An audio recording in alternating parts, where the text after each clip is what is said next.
Okay, thank you so much for coming. It's always a tough slot, the first one after the banquet.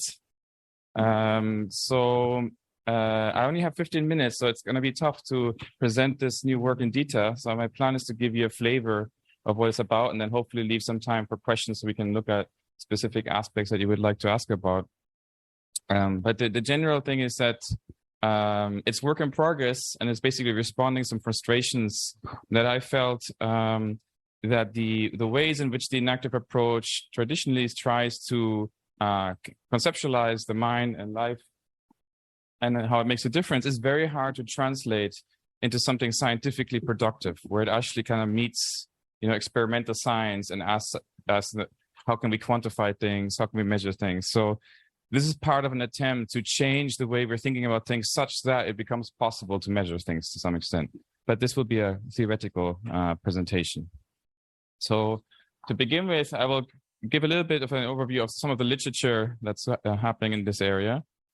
And so here's Mark Solms, who recently published a book that was quite influential.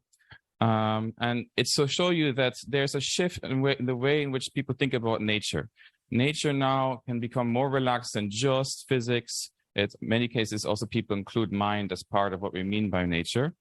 And in his case, he's very interested in feelings and affectivity. And he thinks that it's not just that they're part of nature, but they do work on their own right. So when you feel something, it gives you an indication how bad or good or bad you're doing. And he says these kind of mental events clearly exist and causally influence behavior. Right, so that's quite strong claims. How can a feeling causally influence your behavior? And he has a whole account in his mind. And I'm not going to go into the detail, but it's basically something like it's slowing down the automatic tendencies of your brain. You might still ask, though, like, how is it possible that a feeling slows down brain activity? That's like, the traditional mind-body problem written all over it, right? And indeed, if we're serious about connecting with the science, then there's no really such a thing as feeling that we can observe or measure inside the brain. Here's Thomas Fuchs putting the point quite clearly. He says, no matter how closely we examine the processes in the brain, they inevitably remain external or opaque to us. Nowhere does something like subjective experience emerge. The level of human deliberations, reasons, motives, and intentions, and we can add feelings there too, simply does not appear in the calculations of physical laws. Likewise, their effectiveness remains physically unobservable. So this seems to actually rule out the possibility that feelings as such somehow make a difference to how the brain works. For Fuchs, though, there's a loophole that gives us some hope that things could turn out differently. He says, in order to secure our experience of freedom, or that feelings make a difference, we therefore only need to assume that our neuronal carrier processes are not exclusively determined by physical laws, or in other words, that my actions are physically undetermined. Now, this is a kind of classical liberalism position in the philosophy of free will. But as Arno says in his recent book points out quite rightly, it's hard to do any work with that. And this he talks about free will, but it applies to this topic too. Free will is not an intervention in the flow of physical events in the universe, more specifically in the brain, making things happen that wouldn't otherwise happen. This spooky free will invokes Cartesian dualism, demands freedom from the laws of cause and effect, and offers nothing of explanatory value in return. The debate over determinism doesn't matter at all. There's no longer any need to allow any non-deterministic elbow room for it to intervene. So again, it seems like this kind of loophole is actually ruled out. Or if you accept it, practically speaking, it makes no difference. There's nothing that we can say about it being underdetermined, which would then help us to better understand how the mind works. So to my mind, this means that the kind of, there's a stalemate in cognitive science here. And so I'm starting to cast around for different starting points that might move us into a more productive territory. In one case, and this is very fitting for this conference being in Japan, is that there are other kind of ways of thinking about the mind that don't have the classical problems we face. So here's a famous book on Zen Buddhism, where the author Suzuki talks about the relationship between the mind body in the following terms. He talks about sitting posture, right? So you cross your legs in the lotus position. He says, this is the most important teaching, not two and not one. Our body and mind are not two and not one. If you think your body and mind are two, that is wrong. So no dualism, right? If you think that they are one, like materialism, that is also wrong. Our body and mind are both two and one. Well, that's very unusual for a way of thinking about it. But basically what it points to is that, maybe things are more complex than the current debates allow us to conceptualize things. So I want to keep this in mind, that maybe not one, not two is the right way of thinking about this relationship. And there's another important distinction that I would like to make to simplify things. And this comes from a nice book, Metazoa by Peter Godfrey Smith, where he traces the origins of consciousness through animal evolution. And he says, we should be very careful when we talk about consciousness because there are two aspects. There's agency, we do things, we act on the world, and there's subjectivity. There's the feeling that comes with it. And so we should separate them. And right now, I will focus on the part of agency. How can something on the personal level make a difference in the world? But here's the thing, right? So if the embodied mind actually is not one, not two, and we don't understand very well how the parts are related, so one feeling on the subjective side makes a difference in the behavior on the objective side, but we don't understand that relationship, what if we just take that uncertainty and start working with it? So this is what I would like to call cross-border effects. That's where not one, not two really shows up as making a difference. So if our feeling or intentions make a difference to behavior, but that is not just more brain activity, from the point of view of brain activity, it would look like something that is not brain activity. It doesn't make sense in terms of brain activity. So the way I want to carve this out is to say, well, let's use a technique like entropy, where we can measure the kind of uncertainty in the system and use that as a proxy for how much of something non-brain-like is making a difference in the neural activity. And I call that eruption in order to operationalize that effect. So this is the kind of a paper in which we introduced this new concept.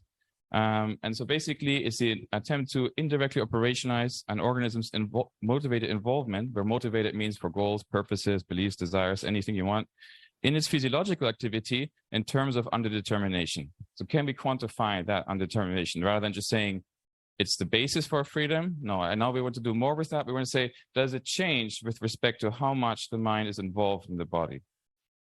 And the notion of eruption comes originally from Latin, to rush into a sudden increase, but also from rompere, to break. And actually going back a little bit further, one of the first formulations of the idea was to use Ashby's ultra stability, where he talks about breaks in the system and think about self-breaking as a way of conceptualizing what the mind does. So that's why eruption. So this has then developed into a whole theory. I cannot go through all of it right now, but there's a part where I talk about where does mind come in the first place. And it's kind of like you can plug in some of the enactive work on autopoiesis there. Then there is this part about eruption. How does this perspective, the values and so on, once they are arising, make a difference to the physical system? They do that by this kind of break, the eruptions. Then there's a part of how does that scale up to macroscopic parts of the system, like a behavior. And there we can talk about chaos and self-organized criticality. We have lots of nice work showing how little fluctuations can be amplified.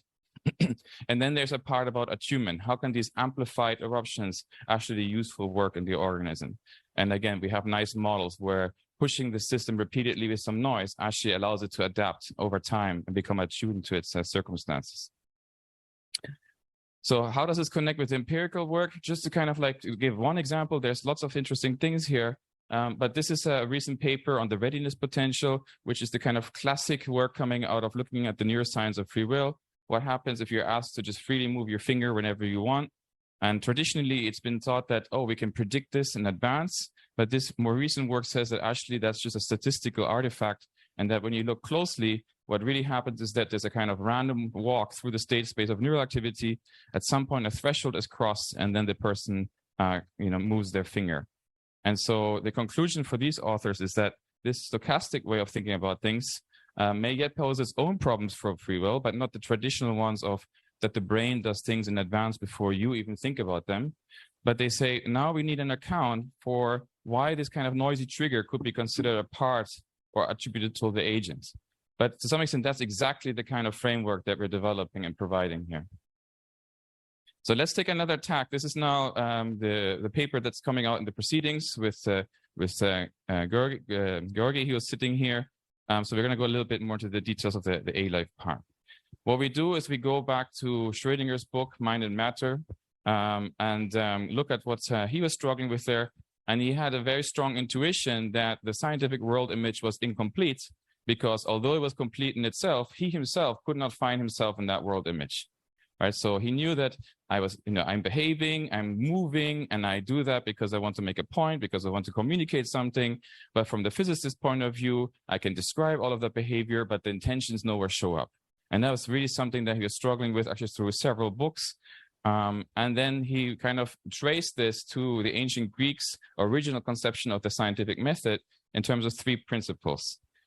Principle number 1, objectification. There's no room for a subject of cognizance, as he said.